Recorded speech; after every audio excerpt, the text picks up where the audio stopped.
Hello guys, welcome to Pakistani unique reaction. तो कैसे हैं आप सब? उम्मीद है आप सब बढ़िया होंगे और मजे में होंगे। मेरा नाम है मुदस्सिर। नाम Bashir. So guys, untold secrets from Bhagavad Gita explained in 10 minutes. मतलब आज हम ऐसे भागवत गीता के सीक्रेट्स जानेंगे 10 मिनटों के अंदर, जो काफ़ी ज़्यादा इन्फॉर्मेशन देंगे हर किसी को, हमें भी और आप लोगों को भी।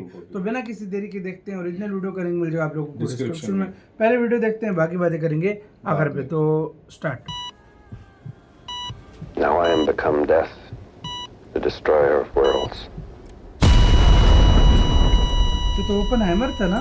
अमेरिका के well known physicist Julius Robert Oppenheimer का ये फेमस कोट असल में भगवद गीता के 11वें अध्याय का 32वां श्लोक है। मैं अब काल बन गया हूँ जो तीनों लोकों का विनाशक है। कहते हैं ओपनहाइमर भगवद गीता से काफी प्रभावित थे। भगवद गीता एक ऐसा ग्रंथ जो साइंटिस्ट के लिए भी एक मिस्ट्री बना हुआ है, जिसे आप जितनी बार भी पढ़ोगे उतनी बार सरप्राइज हो जाओगे। अर्जुन आज भी कुरुक्षेत्र की भूमि पर खड़े भगवद गीता सुन रहे हैं। वैसे तो महाभारत का युद्ध हजारों साल पहले द्वापर युग के अंत में खत्म हो चुका है, पर अगर आपसे ये कहा जाए कि महाभारत का युद्ध आज भी चल रहा है, तो 1957 में जब फिजिसिस्ट ह्यू एवरेट ने पहली बार ऑल्टरनेट रियलिटीज़ और मल्टीपल यूनिवर्सेस की बात की, तभी से साइंस की दुनिया में मल्टीवर्स की थ्योरीज को बढ़ावा मिलने लगा। पर भगवद गीता के कुछ अध्यायों में इस पर पहले भी बात हो चुकी है। ये पूरा विश्व और इसमें बसने वाले सारे ब्रह्मांड मेरे अस्तित्व का एक छोटा सा हिस्सा है। गीता के 10वें अध्याय में कहे गए इस श्लोक से ये अंदाज़ा लगाया जा सकता है कि हमारे यूनिवर्स के अलावा भी ऐसे कई यूनिवर्सेस हैं जो श्री कृष्ण का हिस्सा हैं। भगवद गीता के 11वें अध्याय में श्री कृष्ण ने अर्जुन को बताया कि सारा ब्रह्मांड उन्हीं से बना है। अर्जुन के प्रार्थना करने पर श्री कृष्ण ने उन्हें अपना विश्व रूप दिखाया। उनके इस विश्व रूप के कई सारे सर थे, कई भुजाएं थी और उनके हाथों में अलग अलग अस्त्र थे। कई रंगों और आकारों से बना उनका ये विश्व रूप अर्जुन को हर दिशा में नजर आने लगा और उन्हें श्री कृष्ण के शरीर के अंदर हमारी यूनिवर्स जैसे कई सारे यूनिवर्सेस दिखने लगे। और तभी अर्जुन को रियलाइज़ हुआ कि जिस श्री कृष्ण को वो अपना मित्र मानते हैं, वो असल में सारे ब्रह्मांड के कर्ता धर्ता है।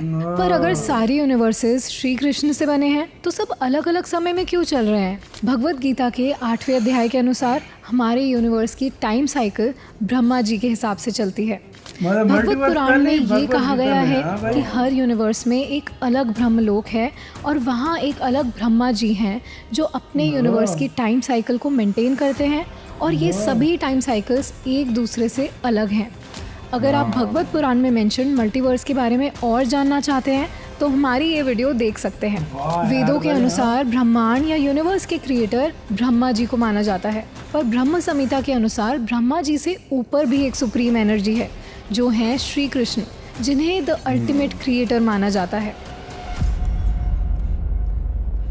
मैं पहले भी यहाँ रह चुकी हूँ। 1930s में एक 4 साल की बच्ची शांति देवी अपने घर वालों से अजीबोगरीब बातें करने लगी थी। वो उन्हें अपने पिछले जन्म के बारे में बताने लगी थी। वो कहाँ रहती थी, उसका पति कौन था और किन कारणों से उसकी मौत हुई थी। शांति देवी को आज भी पुनर्जन्म का एक दिलचस्प केस माना जाता है। हमने पास्ट में शांति देवी और उनके पुनर्जन्म की कहानी पर भी एक वीडियो बनाई है, जिसे आप देख सकते हैं। पुनर्जन्म या रीइंकार्नेशन एक ऐसा टॉपिक है जो सुनने में किसी इंटरेस्टिंग मूवी की कहानी की तरह लगता है, पर इस टॉपिक ने आज तक साइंटिस्ट को भी बेचैन किया है। 1960 में एक American psychiatrist doctor Ian Stevenson ने रीइंकार्नेशन पर एक डिटेल स्टडी की, जिसमें उन्होंने 3000 से भी ज़्यादा रीइंकार्नेशन केसेस को कलेक्ट किया। और उनके डिटेल एग्जामिनेशन में ये सामने आया कि कई 8 से 9 साल के बच्चों को कुछ ऐसी बातें और जगह याद थी जिनका उनसे कोई रिलेशन नहीं था। डॉक्टर स्टीवनसन को अपनी रीइंकार्नेशन थ्योरीज के लिए काफ़ी क्रिटिसिज्म भी मिला। आज भी साइंस रीइंकार्नेशन को किसी मिस्ट्री या मिथ की तरह ही देखता है, पर भगवद गीता में इस पुनर्जन्म के कॉन्सेप्ट को काफ़ी डिटेल में एक्सप्लेन किया गया है। भगवद गीता में श्री कृष्ण ने अर्जुन को ये समझाया है कि हमारा शरीर डिस्ट्रॉय हो सकता है, पर हमारी आत्मा हमेशा अमर रहती है।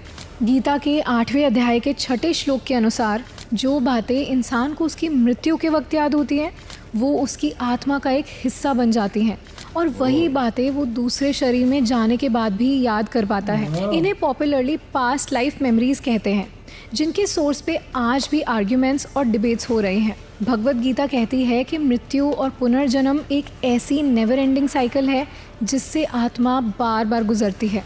पर क्या साइंस आत्मा को मानता है? डॉक्टर विल्डर पेनफील्ड ने अपनी book the mystery of mind में एक ऐसे एक्सपेरिमेंट को मेंशन किया है जिससे वो आत्मा की एग्जिस्टेंस को प्रूव करना चाहते थे। हमारे ब्रेन में अलग अलग एरियाज होते हैं जो अलग मूवमेंट्स और एक्शंस के लिए रिस्पॉन्सिबल होते हैं। डॉक्टर पेनफील्ड के एक्सपेरिमेंट में उन्होंने दिमाग के कुछ एरियाज़ को आर्टिफिशियली एक्टिवेट करके अपने सब्जेक्ट्स के हाथों की कुछ मूवमेंट्स कराई।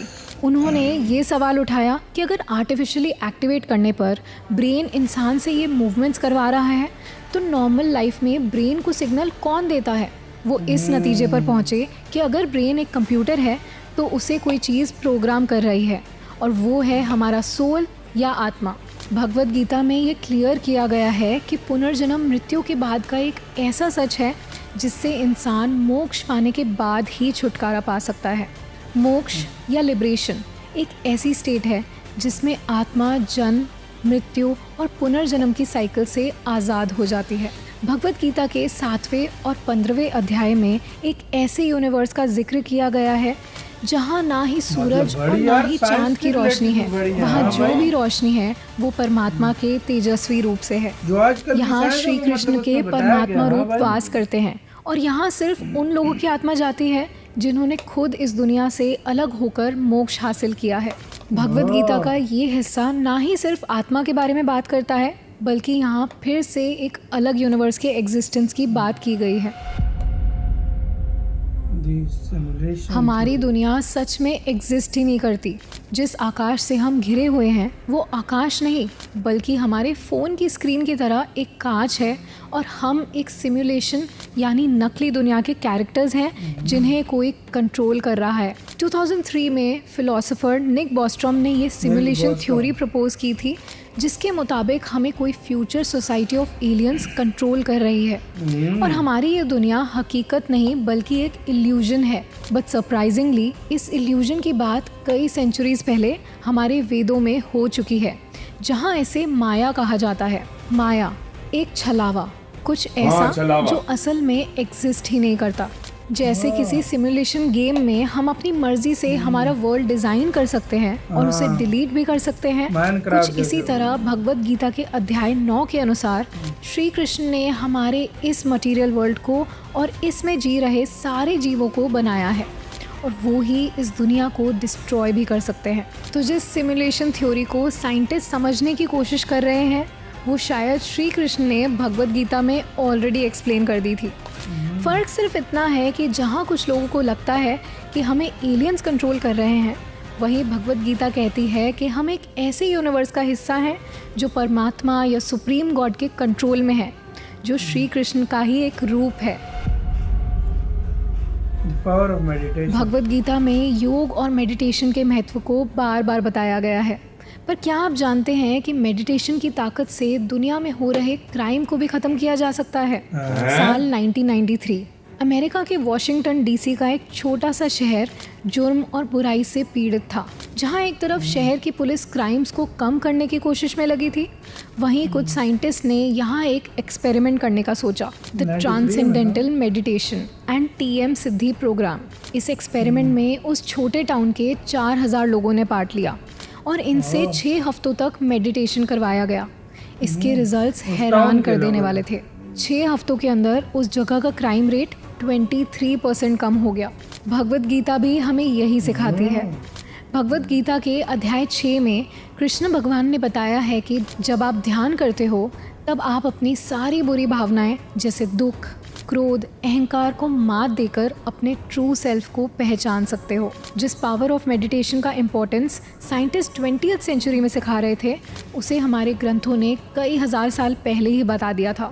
हमारे स्क्रिप्चर्स में कई ऐसे राज छिपे हैं जिन्हें जानकर ऐसा लगता है कि इनमें ना जाने कितनी ऐसी नॉलेज है जो अभी भी अनडिस्कवर्ड है। अगर आपको भी भगवत गीता से जुड़े कुछ ऐसे फैक्ट्स पता हैं तो हमें कमेंट्स में जरूर बताना। आप भी अगर please आपको ये लाजमी। वीडियो पसंद आई तो इसे इसी के साथ तो यार वीडियो खत्म। यार आप लोगों ने यार- भी हमें लाजमी यार, बताने। मैं एक यार बात- मतलब जो साइंस आजकल ढूंढ रही है भाई वो पहले से भगवत गीता में है भाई। मतलब जितने साइंटिस्ट ने आज यानी 100 साल 150 साल में हाँ, जो रिसर्च की है वो आपको उसके वो अंदर आंसर मिल रहे हैं। आपको हजारों साल पहले से मतलब उसके भगवत अंदर गीता आंसर में मिल कर रहे हैं, दिया हाँ। गया।